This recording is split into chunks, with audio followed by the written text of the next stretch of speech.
Hello, Ben Salisbury here. Today I have 9 top wine marketing tips for 2022.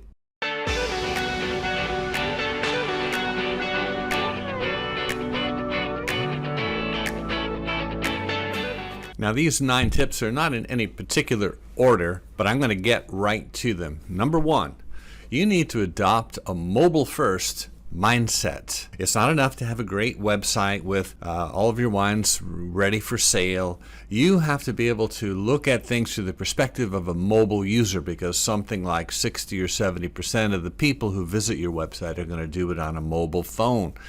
So you need to constantly optimize for mobile. And part of that is having images that load fast, pages that load fast, just the whole experience, especially the checkout, the shopping experience and the checkout experience, that has to be optimized for mobile. We recently did a survey of 500 winery websites. I'll put a link in the description so you can check that out. But most wineries are not optimized for mobile, and it's pretty shocking because as we talk to wineries every day, they tell us they really need to make more sales. Well, why wouldn't they, fix this very, very important problem, which is adopt a mobile-first mindset. Next on the list is digital lead generation. I'm pretty shocked how few wineries and distilleries are actually leveraging this incredibly powerful tactic. Now, once you understand what this looks like, you'll start seeing it on your social feeds all the time for promoting various products. But the idea of digital lead generation is offering something of value to a user in exchange for their email address. So if you target these ads properly and you target it to the right audience and you have the right messaging, you're going to find your tribe, the people who want to potentially be interested in your product. And so by giving away something of value in exchange for the email address, you can grow your email list significantly. This is called digital lead generation. It's infinitely scalable. It works for consumers and trade. I'll have some examples of what this looks like for you to kind of get the thought process started. But you don't need to spend a lot of money on design. You don't need to hire a graphic design firm or a copywriter. Just think about what your potential customer might be interested in, create something of value for them, and offer it in exchange for email. This is powerful, powerful stuff. And I think once you look at enough examples, you'll get the idea. Number 3 on the list of top wine marketing tips for 2022 is learn about and lean into digital 3-tier. This is a way of selling wine and spirits that didn't even exist 5-6 years ago, or a little over 5 years ago. This is crazy how few people even know about this.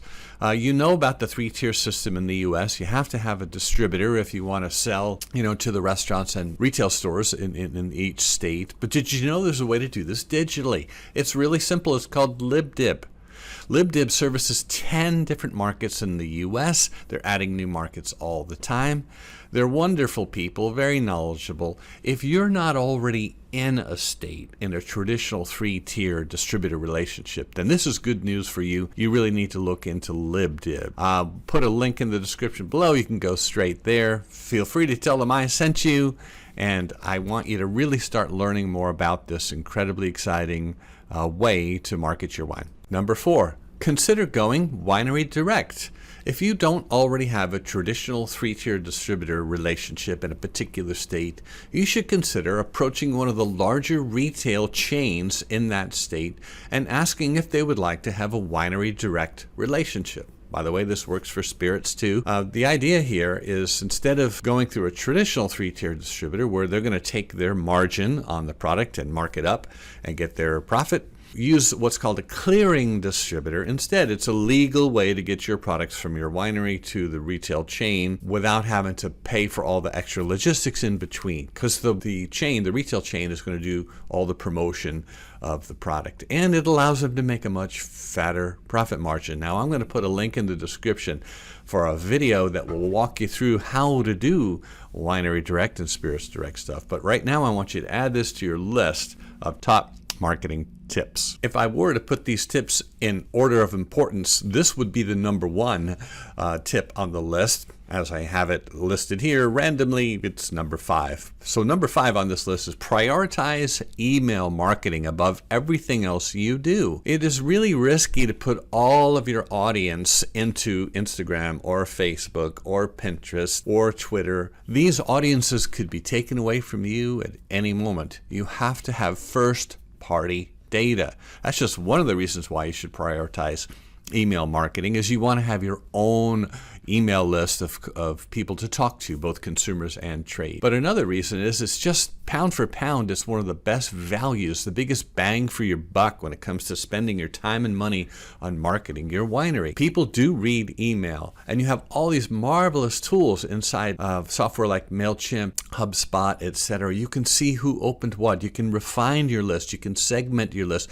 You can customize your message to your audience for higher open rates, higher engagement. And all of this adds up to deeper relationships with your customers so that you can convert more of them to paying customers, to buyers, to drinkers of your wine. Email does this way better than anything else you do. One last thing about this topic is you need to prioritize on your website. You need to prioritize the acquisition of email subscribers. It needs to be front and center. You need to have as few fields as possible. I have a checklist that I'm going to put in the links below that'll allow you to evaluate what you're currently doing with your email marketing and take it to the next level. Number 6, you need to really have competitive discounts. If you're going to discount your product, make sure it's in line with what your competitors are doing. A couple of tips for you here. I would be subscribing to as many winery websites as I could, especially the ones I consider my competitors, so you can monitor what kind of discounts they're offering. It's so competitive. I mean, this is the most competitive consumer product category on the planet. And so when Father's Day, Mother's Day, Thanksgiving, other holidays come around and wineries start sending out their email offers to their lists, some of these discounts are pretty outrageous, 30, 40, 50%. Certainly you see 60% around the holidays. And here you come with 10 or 15% or even 20%. Nobody's going to bat an eye. Nobody's going to pay any attention. So be thoughtful of this when you're offering discounts. Do some research. Make sure your discounts are competitive. Number 7 on this list is have realistic expectations of what your social feeds can do for you. It's great to have tens of thousands of followers on Facebook and tens of thousands of fans and followers on Instagram and other platforms, but don't expect that just because you have a large following, you're going to convert those people into paying customers. The smart thing is to, go ahead and curate your feeds, go ahead and build that awareness. It's so essential. Just don't expect too much of it. Instead, you need to figure out how to get those fans and followers onto your email list. And the best way to do that is the content that you post. Be very explicit, invite them to join your email list, give them some compelling reasons to do so. Now, you don't want every post to be about this, but sprinkle it throughout your posting. Let them know you have an email list. Let them know what the benefits are of joining it. But just seeing lots of likes, clicks, comments, and shares, also known as engagement, on your social feeds, that's great. But that doesn't mean they're going to convert to sales. So don't get too hung up on those vanity metrics. Work hard on getting those people to join your email list, because that's where you can really do converting them into customers. Number 8 on today's list is make sure that the customer, your customer, is the hero of your story and not your brand or your winery or your wines.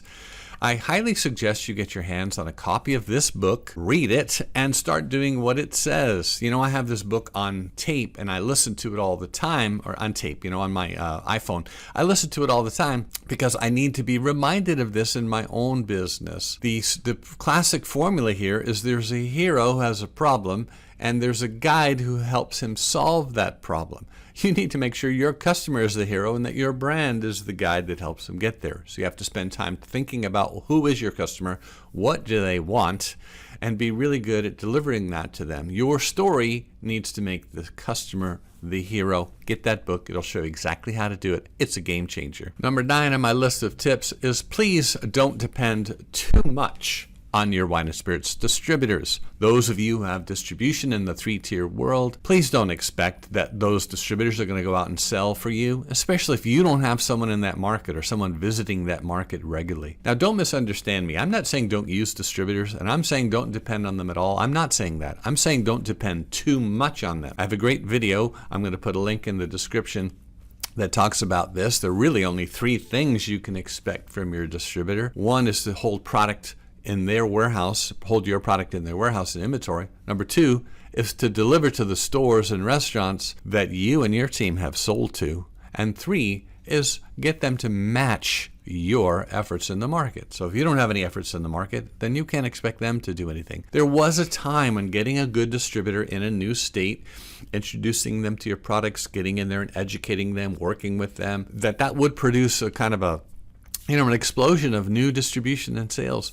That's not the case anymore, and here's why. There's just so many fewer distributors now, and so many more wine brands. Every distributor, small, medium, and large, is quite overwhelmed. Now, I've written a lot about this, and I have many videos on this, so I won't belabor it here. But it's a big trap to depend too much on them. Don't fall into that trap. That's my tip number 9. Okay, I have a bonus tip for you. I'll just lay it out there quickly. You need to take a hard look at your website. If you still are working with the same website you had 3 years ago, like in dog years, right? Website years, that's ancient. Your website needs to be cutting edge. It needs to be fast. It needs to be simple. It needs to be mobile friendly. It doesn't cost a lot to build a new website. Like it did 5-10 years ago, it was much more expensive. And it's easy to fall in love with your own website. Believe me, I know. We all love to breathe our own exhaust. We fall in love with our own products. But your website, if it's mediocre, you're dead. You have to have a really top-notch website. You might need to get a little bit of help and advice. And if you would like me to take a look at your website and give you my honest opinion, I will happily do that for free. I'll put my contact information in the comments below. So I won't hold back. I promise. I'll take a good look at your site and let you know what I think you should do. If you enjoyed today's video and you want more teaching, coaching, and training like this, please visit winesalestimulator.com. Thanks for watching today.